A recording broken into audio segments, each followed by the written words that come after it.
हाय दोस्तों, नमस्कार। आप सबका स्वागत है हमारे YouTube चैनल केपी मोटिवेशन पे। और आज मैं एक बहुत ही खूबसूरत बेहतरीन शख्सियत से आपकी मुलाकात कराने जा रहा हूं, जो जीरो से उठ के आज हीरो तक का सफ़र तय किए हैं हमारे डिस्ट्रिक्ट कुशीनगर के अंदर। और हमारा बस यही प्रयास है कि कुशीनगर में जितने भी स्टार्टअप हैं, चाहे जितने भी लोग कोशिश कर रहे हैं कि मैं बेहतर से बेहतर करूँ, उन लोगों को इस प्लेटफॉर्म के माध्यम से आप सब से रूबरू कराने का हमारा मेन उद्देश्य है। और आज हमारे साथ बहुत ही बेहतरीन टैलेंटेड पर्सनालिटी बैठे हुए हैं और हम कुछ भी नहीं बताएंगे इनके बारे में, ये खुद अपने बारे में बताएंगे किस तरीके से जॉब से यानी नौकरी से शुरू किया सफ़र और आज के डेट में खुद की कंपनी ओन कर रहे हैं, खुद की कंपनी चला रहे हैं कुशीनगर में। ये कंपनी किस तरीके से आप सभी लोगों को एक मौका दे सकती है पैसा कमाने का और आप सभी को मदद कर सकती है किस तरीके से आपके जीवन को आसान बनाने में। तो हम सीधे लेट ना करते हुए चलते हैं सलाउद्दीन सर के पास और ये किस तरीके से अपने सफ़र की शुरुआत किए। मेरा सवाल होगा, सर का जवाब होगा और आप लोगों के लिए क्या ये मदद कर सकते हैं अपने जीवन को, आपके जीवन को आसान करने के लिए, ये सारी बात आप सबको बताएंगे।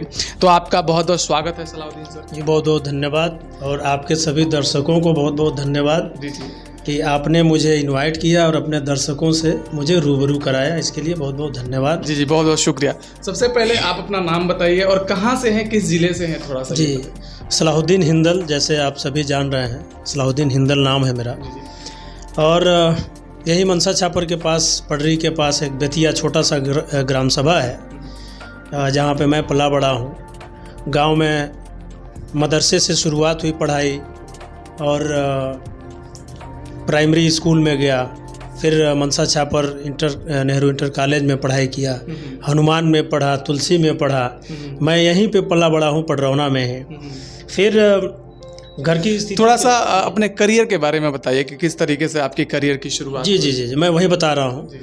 पढ़ाई मतलब 10th स्टैंडर्ड के बाद मैं घर का जो ज़रूरियात चीज़ें था, मैं बहुत एक तरह से गरीब फैमिली से हूँ और मेरे फैमिली में मैं बताना चाहता हूँ कोई पढ़ा लिखा नहीं था, तो कोई विज़न नहीं था कि मैं बच्चे को क्या करूँगा। जैसे एक समाज बढ़ता था आगे, मुझे भी बढ़ना था उसी धारा में। तो मैं सबसे पहले तो बड़ी शुक्रगुजार हूँ पडरौना के इस समाज का, अपने गांव का, कि उन लोगों को देख के मैं भी आगे बढ़ा। जिस धर्रे पे लोग जा रहे थे मैं भी गया और फिर मुझे लगा कि पैसों की कुछ ज़रूरत पड़ सकती है लाइफ में, जो है कि आगे बढ़ना है तो वहाँ तक मुझे पहुँचना चाहिए। तो सब चीज़ें थी, लेकिन वो चीज़ को पूरा करने के लिए मुझे बाहर निकलना पड़ा। अच्छा, आप गए बाहर कमाने के उद्देश्य से? हाँ, मैं दिल्ली गया पहले, तो वहाँ पे बहुत स्ट्रगल किया। यहाँ पे भी कंप्यूटर इंस्टीट्यूट में कुछ छोटे मोटे प्रोग्राम, चूँकि उस वक्त कंप्यूटर का बहुत बड़ा एक क्रेज़ था, तो कुछ करने के बाद मैं दिल्ली गया, लेकिन सब फ्लॉप हो गया। जो यहाँ पे हमने ट्रेनिंग लिया वो कुछ नहीं था, तो वहाँ पे भी एक स्ट्रगल करना पड़ा। मैं एक एक्सपोर्ट जो कंपनी होता है उसमें मैंने काम किया, धागा कटिंग तक का भी मैं काम किया हूँ। मतलब धागा काटने तक का काम किया। और आज का जो मैं सिचुएशन और स्थिति देखता हूँ तो कितना डिफरेंट है। बिल्कुल लोग इससे बहुत कुछ सीख सकते हैं। मैं अपनी मतलब करियर को आगे बढ़ाने के लिए धागा कटिंग भी किया और एक कंपनी थी, कुछ बनाती थी डाई वगैरह, मतलब सांचा बनाती थी, जो कौन सी कंपनी, हार्डवेयर की कंपनी थी। तो उसमें बड़े बड़े लोहे को भी मैं लेके, मतलब एक तरह से लेबर का भी मैं काम किया। बाप रे। फिर लेबर का काम, चूँकि मेरे पास पैसे नहीं थे तो मैं सोचा कि दिल्ली में उसके हिसाब से कुछ कंप्यूटर का कोर्स और भी एडवांस लेवल का कर लूँ। तो उसके लिए पैसे जुटाने के लिए मैं गुड़गांव में ये काम किया। और वहाँ पे भी जो इंजीनियर वर्ग के लोग थे, जो बड़े थे, हाईटेक वाले जो थे, वो कहते थे कि बेटा तुम क्या कर रहे हो कुछ अच्छा। तो मैं कहता था कि नहीं, मैं वही करना चाह रहा हूँ, कुछ ज़रूरी है, इसलिए मैं यहाँ पे आया हूँ, मतलब ये काम कर रहा हूँ। हाँ, तो फिर कुछ टाइपिंग वगैरह सीख के फिर मैं आगे बढ़ा, BPO में गया, KPO में गया। फिर इंटरव्यू देते देते फिर एक कोई कंपनी थी जो नेको फाउंडेशन से टाई अप था, उन्होंने डेटा एंट्री का पूरा ऑल ओवर जो ये जो पेशेंट होते हैं एड्स वाले, तो उनकी सर्वे के लिए मैं चला गया और पूरे महाराष्ट्र में। अच्छा, पूरे महाराष्ट्र में एक कंपनी दिल्ली से मैं चला गया। जी, आपको एक सर्वे करने का काम मिला। फिर मैं यहाँ से जब गया तो पूरे जैसे बीआरडी मेडिकल हो गया, चाहे जेजे मेडिकल हो गया, टोटल बड़े बड़े हॉस्पिटलों में जाके हम लोग जो डीन होते थे उनके ही कमरे में रूम में बैठ के हम लोग वो डेटा पूरा तैयार करते थे कि इतने पेशेंट हैं, ये दवाएं हैं। तो मतलब एक तरीके से नौकरी टाइप का नौकरी मैंने किया। फिर वहाँ से जब प्रोजेक्ट ख़त्म हो गया तो कंपनी बुलाई, चलिए दिल्ली आ जाओ सभी लोग। तो मैं बोला मैं नहीं आऊँगा। तो सब लोग समझाया नहीं आओ, बहुत चुनौती है रहना पुणे में। तो पूना जैसे जगह पे मैं अकेले स्टे हो गया और फिर वहाँ पे भी एक इंस्टीट्यूट ज्वाइन किया। तो कुछ कोर्स करने के लिए स्पीकिंग कोर्स मैं लगा करने, मतलब कि मुझे जॉब करना था तो उनको एक माध्यम बनाया मैं, मतलब इंग्लिश सीखने के लिए। हाँ। और फिर वहाँ पे जेनिथ करके इंस्टीट्यूट था, वहाँ से एक रिक्वायर आया कि अनुभव टेक्नोलॉजी में कुछ काम है, डेटा एंट्री है या जो भी है। उन लोगों को नहीं मालूम था कि मैं बहुत बड़े सेक्टर में जा रहा हूँ जिसे एसईओ सर्च इंजन ऑप्टिमाइजेशन कहते हैं। मतलब जो भी आज डिजिटल मार्केटिंग होती है उस प्लेटफॉर्म पे मुझे वो इंस्टीट्यूट ने पहुँचा दिया। और मुझे मतलब ये सन कितने की बात हो सकती है ये 2008 की बात है। 2008 की बात है कि आप डिजिटल मार्केटिंग 2008 में कर रहे थे। फिर मैं ज्वाइनिंग किया अनुभव टेक्नोलॉजी पुणे में। फिर वहाँ से काम किया, 3000 पे मैं ज्वाइनिंग किया था। आपकी सैलरी 3000 थी। Salary doesn't matter. मैं बोला कि नहीं, सैलरी का कोई मतलब नहीं है, मुझे बस इसको ज्वाइन करना है। पैसे को फोकस नहीं किया? नहीं किया, मैं बिल्कुल नहीं किया। फिर उसको ज्वाइन किया, वहाँ से बहुत अच्छा मुझे रिस्पांस मिला, मेरे अंडर में टीम काम करने लगा। फिर मुझे दूसरे ब्रांच अहमदाबाद जाना पड़ा। फिर वहाँ पे मैं कंपनी चेंज किया। बहुत लंबी कहानी हो जाएगी, बहुत इंटरेस्टिंग मेरे लाइफ में बहुत से ऐसे जो हादसे हैं गुजरे, मिरेकल हुआ ऐसे। बहुत मज़ा आता है। तो मैं मज़े से ही बढ़ा हूँ आगे। तो फिर वहाँ पे जॉब को क्विट किया, फिर सूरत में मैं गया, फिर प्रोजेक्ट मैनेजर हायर हुआ, मेरी सैलरी बहुत अच्छी हो गई, 11 से 16,000 हुआ। यानी 11,000 से लेके 16,000 के पे पहुँच गया मैं। फिर वहाँ पे कंपनी को देखा, कंपनी क्या करती है।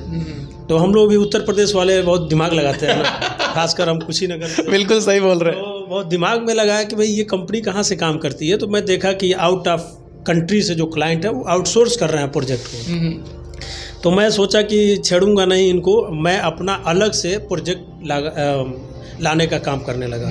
फिर मैं यानी आउट ऑफ कंट्री से आप खुद ही उनसे कांटेक्ट करके प्रोजेक्ट लेना शुरू किया। फिर उनके प्रोजेक्ट में जब मैं काम किया तो मान लीजिए मेरी सैलरी उस वक्त 20,000 थी। और जब मैं एक प्रोजेक्ट पे काम करता था लेके एसईओ का, तो मुझे कितने मिलते थे, लगभग $100। अच्छा, $100 एक वेबसाइट पे, और ऐसे ऐसे 10 वेबसाइट हमको आ गई। अच्छा, तो आपका तो इनकम अच्छी खासी हो गई। फिर उस वक्त 4800 था, $100 का 5,000 लगभग था उस वक्त, था 5,000 रुपया। तो एक वेबसाइट यानी 10 वेबसाइट हमको 50,000 दे। तो हमको भी बड़ा मज़ा आने लगा उस काम को करने में कि भाई देखिए हम इतना 3,000 से शुरू हुए और सैलरी बढ़ा, और फिर मैं इसमें मतलब हमको भी मज़ा आने लगा। जो मैं काम करता था वो कामयाबी हो जाता था। फिर मैं सूरत में भी कुछ लोकल में वेबसाइटें बनवाया। कई जगह लोग चीट भी कर देते थे, पैसा नहीं देते थे। इंडिया में मालूम नहीं था ना। 2016 के बाद से, मुझे लग रहा है 14 के बाद से, कि बहुत लोग मतलब डिजिटलाइज हुए। गवर्नमेंट ने ऐसा किया, हालांकि हम जैसे आईटी लोगों पे बहुत अच्छा खासा नुकसान झेलना पड़ा।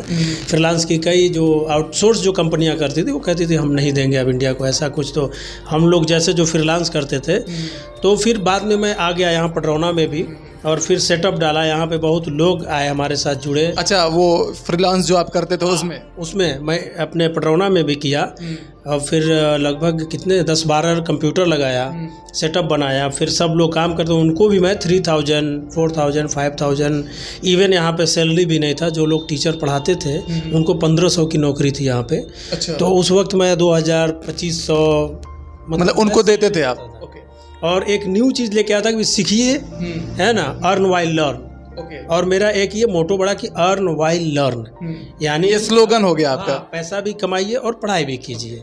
तो मैं ये न्यू चीज़ लेके आया और बहुत कोशिश किया, प्रयास किया। एक hellopadrona.com करके मैं वेबसाइट भी लॉन्च किया था कि सारे व्यापारी अगर जुड़ जाते हैं तो आउटसोर्स होगा, सारे सामान का हम एक्सपोर्ट इम्पोर्ट दोनों कर सकते हैं। बट लोगों में ये समझ नहीं थी। जब किसी भी देश का गवर्नमेंट जब करवट लेती है तब लोग जाके उस पर ज़्यादा फोर्स करते हैं, फोकस करते हैं। तो वहाँ पे भी ये नहीं कामयाब रहा मेरा। अब देखिए तो 100% लोग क्या कर रहे हैं, ऑनलाइन कर रहे हैं। हर चीज़ जो हम उस वक्त कहते थे तो हमारी बात को तो लोग भरोसा नहीं करते थे। नहीं करते थे। मैं बोलता था अरे भाई सब्जी भी आएगा, सब ऑनलाइन सब खरीदोगे। लोग कहते अरे इतना तो फालतू हम लोग हैं मतलब यहाँ लोग कहते थे इतना फालतू हम लोग पास टाइम, अब सब्जी कौन जाके मंगाएगा, या ऑनलाइन हमको जूता मंगाना, हम जूता काहे मंगाएंगे ऑनलाइन। लेकिन आज तो सब ऑनलाइन हो रहा है। ऑनलाइन है। वो कहते थे कि इतना फालतू टाइम है, मैं तो टहलते जाऊंगा जाके ला दूंगा। यानी आपका विजन उस वक्त बहुत दूर का था कि आप उस समय ये बात देख पा रहे थे कि आने वाले समय में मार्केट जो होगा वो ऑनलाइन का ही होगा। फिर उसी वक्त मैं एक विज़न बना था 2011 में ही, एक ब्लैक बोर्ड था। तो मैं बोला कि ये आईटी जो कंपनी है ये भी मेरा रहेगा और मैं इसके बाद रियल इस्टेट को भी लाऊंगा। ओके। तो मेरा ये विज़न पुराना रियल इस्टेट वाला, मतलब ये हम 2010, 11, 12 की ये बात है। जब मैं यहाँ कंपनी अपना स्थापित किया आईटी का, तभी मैं एक और विज़न ला दिया कि भाई digital marketing and real estate. तो फिर ये मेरा विज़न था, उसको मैं लेके अभी इसी को आईटी को मैं क्या सोचा था 2017 में थोड़ा सा पॉलिटिकल भी हुआ, मैं कुछ नेताओं से मिला, बड़े नेताओं से, जिनको भी मालूम नहीं है, जाहिल है ना, उनको नहीं मालूम है कि ये सब क्या है आईटी। तो मतलब उनको नहीं मालूम है कि ये हमारे क्षेत्र के लिए विकास का मुद्दा हो सकता है, कैसे बना सकते हैं। तो मैं क्या किया कि मिला और बोला कि देखिए थोड़ा सा अगर आपका सहयोग हो जाएगा तो यहाँ पे कुशीनगर में जितने 10th स्टैंडर्ड के हैं या 12th वाले हैं उनको मैं अर्न व्हाइल लर्न का जो ये कॉन्सेप्ट है उसको मैं यहाँ कर सकता हूँ। अब उसमें क्या होगा कि मैं क्या प्लान बनाया था कि जो बाहरी जैसे मान लीजिए आईटी कंपनी है या आईटी सिटी है, हैदराबाद है, अहमदाबाद भी बना, नोएडा है या साइबर है बोलते हैं। हाँ, तो मैं आईटी सिटी से बड़े बड़े एक्सपर्ट को लाऊंगा जो प्रोजेक्ट लाते हैं, जो वेबसाइट डिज़ाइन करते हैं, जो सॉफ्टवेयर डेवलपमेंट करते हैं, उनको मैं हायर करता।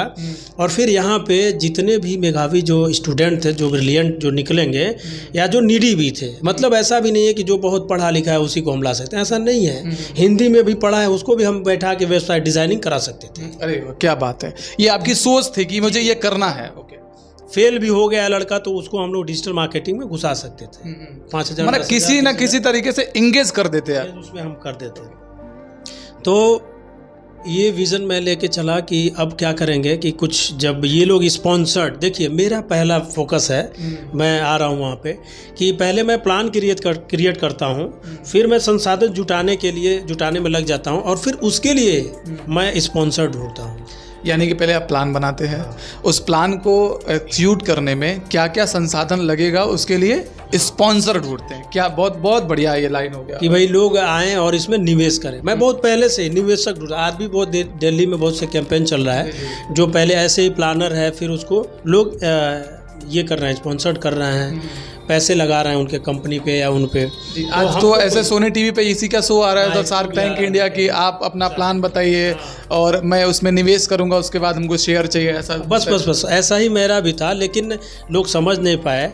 और अगर ये कंप्लीट हो गया होता तो मैं कह रहा हूँ कि अपने यहाँ जो भी गरीबी तो ख़त्म हो गई होती। अच्छा, ये बहुत बड़ी बात है। वेबसाइट डिज़ाइनर निकलता है, आप बेंगलोर में जाइए, कोई गरीब नहीं है स्टूडेंट वहाँ पे जी। अगर वेबसाइट डिज़ाइन कोई करता है, एक लोगो कोई बनाता है, तो लोगो बनाने के लिए आज कंपनी जो है कि $10 देती है।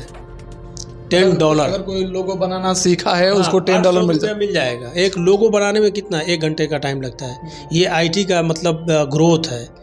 तो कोई लोगो भी बना देता है या कोई कंटेंट, जिसकी इंग्लिश बहुत अच्छी हो, कंटेंट लिखेगा। एक कंटेंट पे कितने डॉलर मिलते हैं हमको? एक कंटेंट पे लगभग $20 to $50 निवेश करती है कंपनी। एक कंटेंट इंग्लिश में अगर कोई 500 वर्ड्स का, तो इतना पैसा कमाते हैं। ये इन सारा एक्सपेरिमेंट करने के बाद, ये सारा काम जॉब या नौकरी करने के बाद सफलता इसमें नहीं मिली, इसमें यहाँ पे नहीं मिली, नहीं मिली। कमाता रहा मैं, जो मेरा मतलब जो काम था वो उसमें आप कमाते रहे, लेकिन जो सोच है वो पूरी नहीं हो पाई। लेकिन मैं अपने क्षेत्र के लिए नहीं कुछ कर पाया बड़ा। ये मेरे लिए बहुत दुर्भाग्य रहा है कि यहाँ पे स्पॉन्सर्ड नहीं मिले उस वक्त। लेकिन अभी भी मैं लगा हूँ, उसको मैं लाऊंगा, चूँकि आईटी जो है वो हर सेक्टर में कामगार है। आजकल तो आईटी ही हावी है हर चीज़ में, आईटी है, उसको नहीं छोड़ा जा सकता है। मैं उसका एक्सपर्ट। चलिए, ये तो हो गया सर कि आपने इतना एक्सपेरिमेंट किया, आपने जॉब किया, आपने ये सोचा, बहुत सारे पॉलिटिकल लोगों से आपने मुलाकात की, लेकिन वो अभी तक प्रॉपर धरातल पे नहीं आ पाया।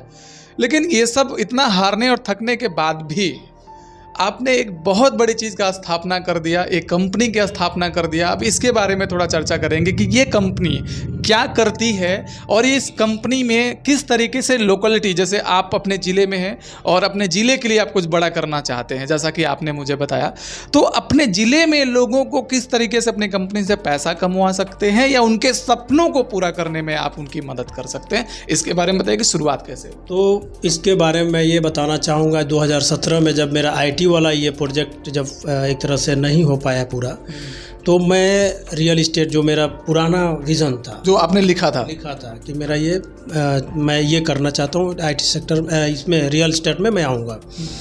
2017 में फिर इसमें भी पैसा लगता है, तो मैं बोला फिर अब इसके लिए तो लोगों को कह ही रहा था, अगर रियल इस्टेट के लिए कहूँगा तो लोग कहेंगे पगला गया है। तो मैं कुछ गाड़ी कमाई से अपना घर बनवाया था, उसको मैं सेल कर दिया। यानी घर को आपने बेच दिया? घर बेचा तो बहुत तौहीन हुआ, मैंने बेइज्जती लोगों ने किया। बहुत बेइज्जती हुआ मुझे, बहुत बेइज्जती मुझे सहना पड़ा। मतलब अपने भोजपुरिया भाषा में कहा जाए तो बेइज्जती ही होता है। इंसल्ट मुझे बार बार लोग करते थे, ट्रोल करते थे कि अब बिक गया है, ये करेगा। धरातल पे मेरी शादी भी हो गई थी। अच्छा। बच्चे भी, एक बच्चा भी था, पूरी फैमिली, माँ बाप भाई बहन सभी, सबको एक तरह से केयर करना था। केयर करना, तो मेरे लिए बड़ी चैलेंजिंग था वो घर बेचना। लेकिन मैं कहा नहीं, मैं बेचूंगा तभी हो पाएगा। अब मैं बहुत रिस्क लिया हूँ लाइफ में, इसलिए मैं भयभीत नहीं हुआ। मैं कहा बिल्कुल, कहा जाता है कि दुनिया में सबसे बड़ा जो रिस्क लेते हैं उनका नाम एलन मस्क है, और एलन मस्क इसीलिए वर्ल्ड के सबसे नंबर 1 अमीर इंसान हो गया। और मेरे हिसाब से बहुत सारे लोग रिस्क लेने से तो डरते हैं, ये डेफिनेटली है। अगर आपने घर नहीं बेचा होता तो शायद आगे की कहानी नहीं होती। तो ये और लोगों के लिए भी बहुत इंस्पायर में भी हो सकते हैं लोग इससे। तो मैं घर को सेल कर दिया, तमाम लोग बुराई किए। मैं यहीं पे, बहुत लोग कहते हैं ना कि ये फला था, वो था, ऐसा किया, तो बहुत लोग बुराई किए। मैं जीता जागता एक एग्जाम्पल हूँ, मेरे पे ये गुजरा है। मैं सेल कर दिया, बहुत ताने बाने सुना, लेकिन मैं लगातार लगा रहा और 1 साल के अंदर मैं फिर एक घर खड़ा कर दिया। Oh my God! Within 1 year आप देखेंगे, अमवा में एक है, अमवा में प्लाटिंग हुआ, फिर वहाँ पे मैं उसको सेल किया बड़ी रिस्पॉन्सिबिलिटी से। और मेरे अपना क्षेत्र है, अपने क्षेत्र के लोगों को मैं सेल किस तरह कर लिया उतना ज़्यादा। मतलब आपके कंपनी का, अपने कंपनी का नाम क्या है? हिंदल रियल्टर्स। हिंदल रियल्टर्स नाम है कंपनी का। ओके। अब रियल्टर्स भी जब मैं लिखा तो लोग इसमें कहते थे कि ये रियल्टर्स क्या है, जी। तो चूँकि एकदम न्यू नेम था हिंदल रियल्टर्स। रियल्टर्स के मतलब एक एजेंट जी, जो काम करने, प्रॉपर रियल स्टेट का ही एजेंट है। ऐसा नहीं कि हम कोई और प्रोडक्ट बेचने वाले को रियल्टर कह दें। अच्छा, ऐसा नहीं है। नहीं, जो प्रॉपर्टी करेंगे उनका रियल्टर्स। ओके। इसीलिए हिंदल रियल्टर्स का मैंने ये नाम एक दे दिया लोगों के बीच, जो आज बहुत फल फूल रहा है। लोग भी बहुत दुआएं देते हैं, क्योंकि मेरा विज़न ही ऐसा है कि अपने क्षेत्र के लोगों को सस्ती ज़मीन दिया जाए। और अगर कोई कहता है कि मेरे पास 1 लाख रुपया है सिर्फ और 5 लाख की ज़मीन है, तब उनका भी मैं रजिस्ट्री कराया हूँ। अच्छा। क्योंकि मैं सोचता हूँ कि भाई सबका एक सवाल है सर, कि आप हिंदल रियल्टर्स के नाम से कंपनी स्थापित किए, तो इसमें अगर आपने कंपनी स्थापित किया तो लोकेलिटी, जो आपके ज़िले के लोग हैं, उनको इनकम के रास्ते पे क्या आप एडवांटेज देते हैं? इसके लिए मैं लोगों को बताया कि भाई आप आइए, मेरे साथ जुड़िए। आप मेरे साथ जुड़े रहेंगे तो जितना मैं कमाऊँगा उसमें से मैं जितना कमाता हूँ 10% जो मेरे साथ लोग रहते हैं उनको देता हूँ। और बाकी अगर कोई जुड़ता है पैसे, अगर वो बिजनेस करता है तो वो अलग की बात है। बाकी मेरे साथ जो लोग जुड़े रहते हैं उनका भी मैं बहुत पर्सनल केयर करता हूं कि भाई जैसे कि सर ने बताया कि अगर आप जैसे कोरोना में आपको पता ही है कि कितने सारे लोगों का नौकरी कोरोना खा गई, इसमें कोई संदेह नहीं है। ये आपके घर में भी हो सकता है, आपके पड़ोसी वाले घर में भी हो सकता है कि नौकरी तो गई ही गई है। सर के साथ अगर हिंदल रियल्टर्स के साथ आप जुड़ते हैं या जुड़कर इनके साथ एसोसिएट होकर काम करते हैं, तो सर ने बताया कि जो भी आप काम करेंगे उसका 10% तो आपको मिलना ही मिलना है। ये इनका कहने का उद्देश्य क्या है कि जितनी बड़ी टीम होगी उतना ही बड़ा काम होगा। और ये सर अकेले ही कमाने की बात नहीं कर रहे हैं, उसमें आपकी भी कमाने की बात कर रहे हैं, आपकी भी इनकम हो इसके लिए बात कर रहे हैं। एक सवाल और है सर, जैसे कि बहुत सारे लोग आज के डेट में प्रॉपर्टी डील करते हैं, उनमें और आप में क्या अंतर है? फर्क बताने जाएगा तो सब लोग अपने क्षेत्र ही हैं और सब लोग अपने अपने मेथड से काम करते हैं। फ़र्क क्या है, वो भी ज़मीन बेचते हैं, मैं भी ज़मीन ही बेचता हूँ। मैं भी उनसे ज़्यादा फ्रेंडली हूँ। अच्छा, मतलब पर्सनल अपने केयर लोगों मेरा ज़्यादा है। मतलब अपने लोगों से, अपने लोगों से लगाव मेरा बहुत ज़्यादा है। अच्छा, जो बायर हो उससे भी है, जो हमारे बस हाँ, जो लोग मेरे पास खरीदने आते हैं वो भी जब हमसे बात करते हैं तो बड़ी मुतमईन होते हैं, और जो लोग मेरे साथ जुड़े हैं वो भी हमसे बहुत खुश रहते हैं। तो यही है कि हम बड़ी जैसे कि मैं पूछूंगा क्या हाल है, और सब बढ़िया है, घर में सब ठीक चल रहा है, फीस वगैरह, तो मतलब बहुत छोटी छोटी जो चीज़ें हैं उसको भी उसको नोटिस करते हैं, अंबानी की तरह। अब मैं तो बहुत पढ़ा नहीं हूँ उन लोगों के बारे में, तो ये सब चीज़ों पे भी मैं काम करता हूँ। और जो पैसे बाकी भी, कई लोग पैसे बाकी लगा देते हैं। नहीं, उस पर मैं आऊँगा जी। उस पर मेरा अगला सवाल यही था कि मान लेते हैं कि किसी के पास पैसे कम हैं, उदाहरण के तौर पे कि मान लेते हैं कोई 1000 स्क्वायर फीट का ज़मीन लेना चाहता है हिंदल रिल्टर्स से, लेकिन उसके पास पैसा कम है, उस अवस्था में आप क्या उनको एडवांटेज देते हैं, ये थोड़ा बताइए। यही मेरे में आप कमी कहिए या प्लस पॉइंट कहिए, जो अभी आप बोले हैं कि इनमें उनमें क्या, तो शायद मेरे में यही प्लस पॉइंट है कि मैं बिलीव करता हूँ कि ये मेरे क्षेत्र के हैं। तो 50,000 रुपया भी मुझे लोगों ने दिया है तो मैं 5 लाख की ज़मीन उनको रजिस्ट्री कर दिया है। वाह, क्या बात मैं है। जानता हूँ ये मेरे घर मेरे जिले के हैं। जिले के, मेरे घर के हैं, तो मेरे साथ हादसा नहीं होगा। और चूंकि प्रॉपर्टी डीलिंग में जो ज़मीन सेल करता है उसके साथ हादसे ज़ीरो होते हैं। जैसे वो चाह दे तो जो लोग ज़मीन ले के और पैसा ना दें, तो ऐसा मुमकिन नहीं है।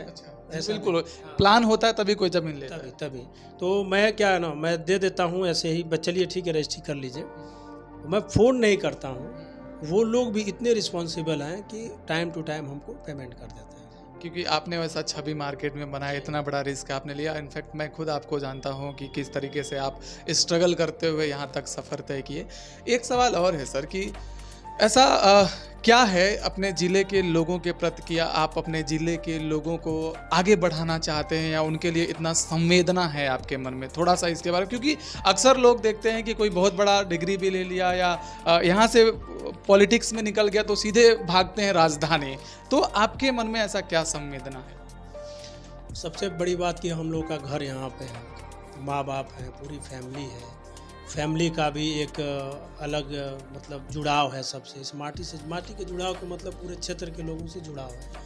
सूरत डायमंड सिटी को मैं छोड़ के आया, सूरत बहुत बढ़िया, वहाँ पे भी मैं रियल इस्टेट का प्लान था कि मैं वो कर लूँगा। तो सूरत जैसी जगह को मैं छोड़ के आया कि भाई अपने पास चाहिए, अपनापन है अपनी मट्टी में।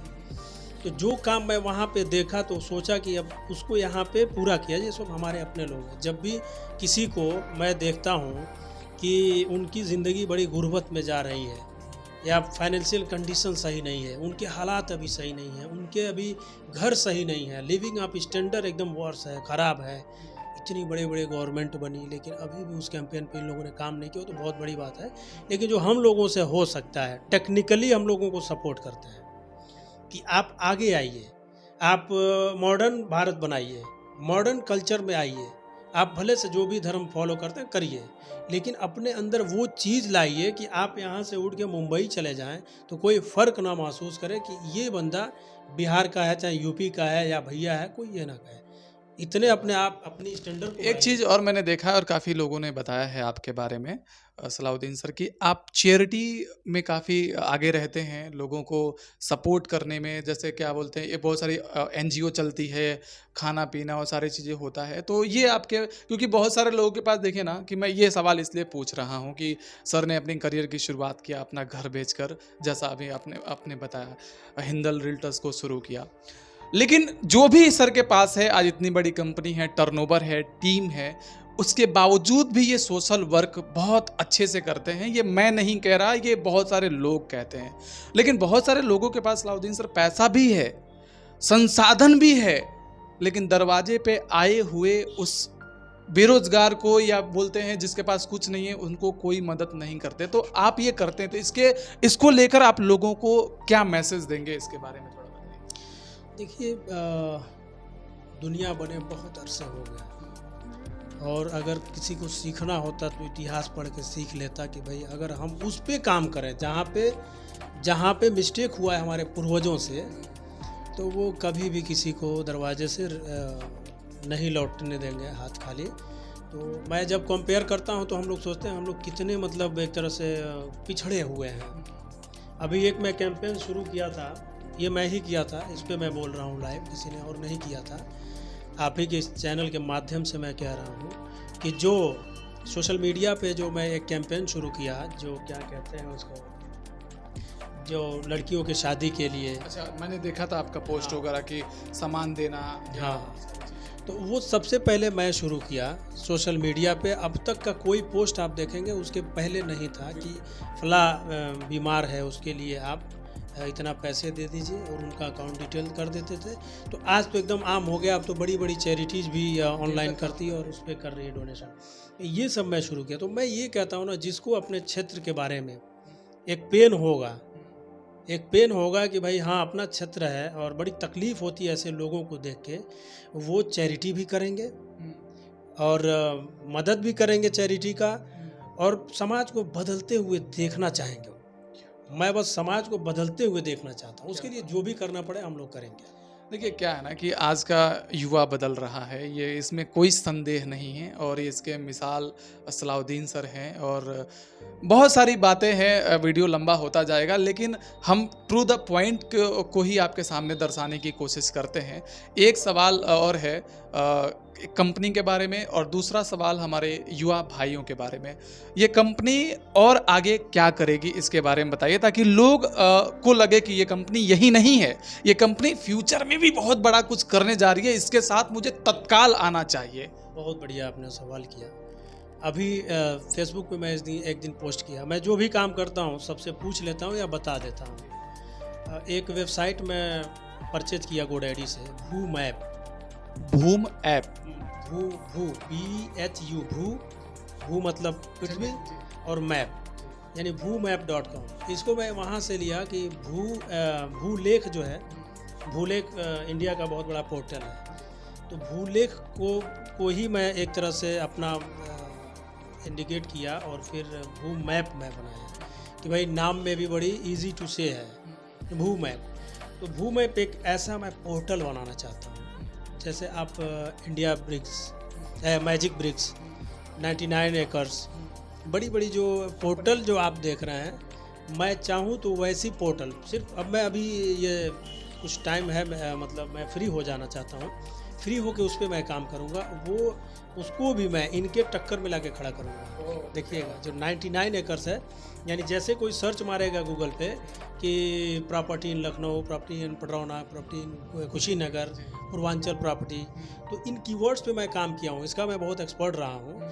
तो उसको मैं लाके जैसे प्रॉपर्टी इन कुशीनगर, लखनऊ, कहीं पे भी कोई मारेगा तो जैसे 99 एकर्स मैजिक ब्रिक्स आ जाए, वहाँ पे मेरा भी आएगा भूमैप.com।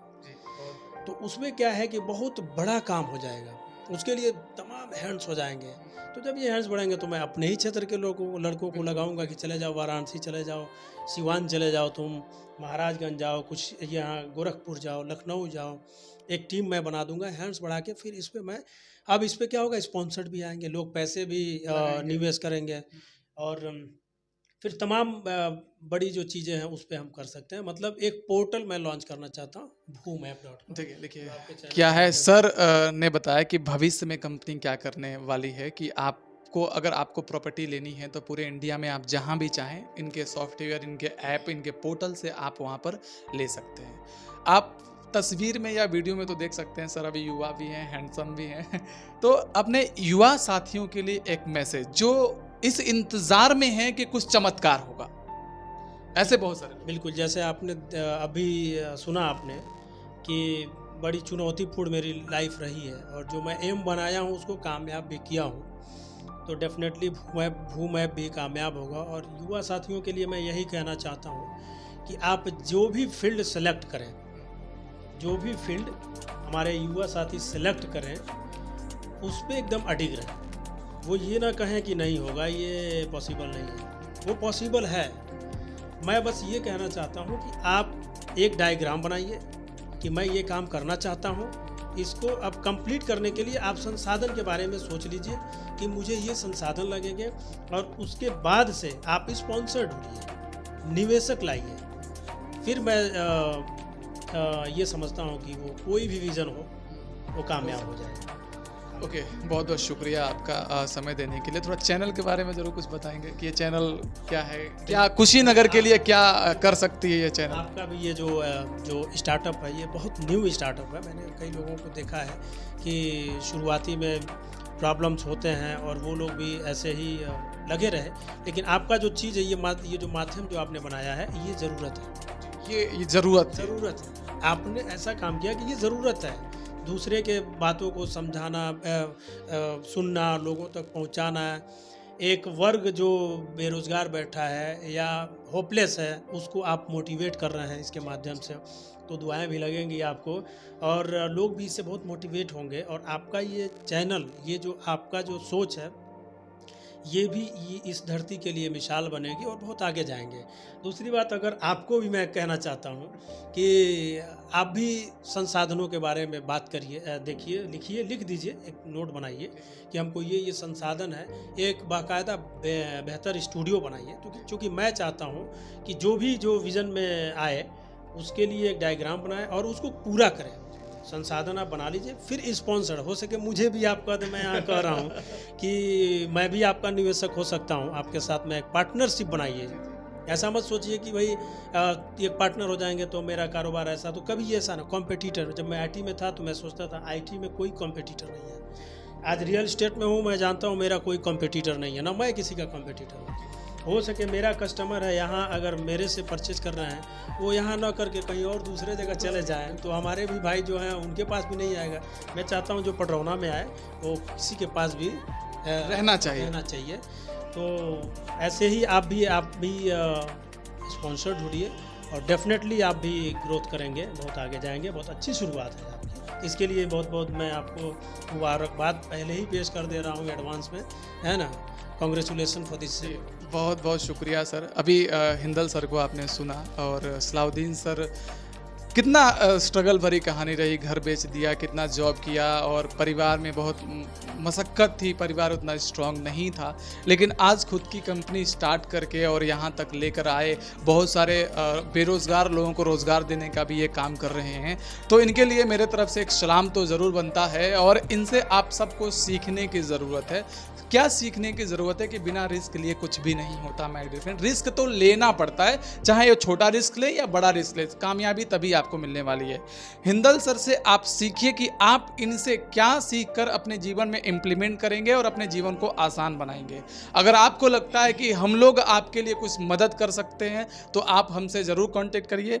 हिंदल ग्रुप का जो भी कॉन्टेक्ट होगा, जो भी प्लाट साइज होगा या जितना भी जहाँ भी साइड होगा ना, मैं डिस्क्रिप्शन बॉक्स में डाल दूंगा, कॉन्टैक्ट नंबर डाल दूंगा। आप इनसे संपर्क करके एक बार ना आप जो प्लाट है या जो साइड है उसको विजिट करके देखिए। कितना खूबसूरत इन्होंने कॉलोनी बनाने का ड्रीम देखा है, इनफैक्ट बना भी रहे हैं माय डियर फ्रेंड। इसी तरीके से हमारे जिले में एक से एक कोहिनूर बैठे हुए हैं, उन सभी लोगों को आपके सामने लाने की कोशिश करूंगा। आप सबका बहुत बहुत शुक्रिया, आप सबका बहुत बहुत धन्यवाद।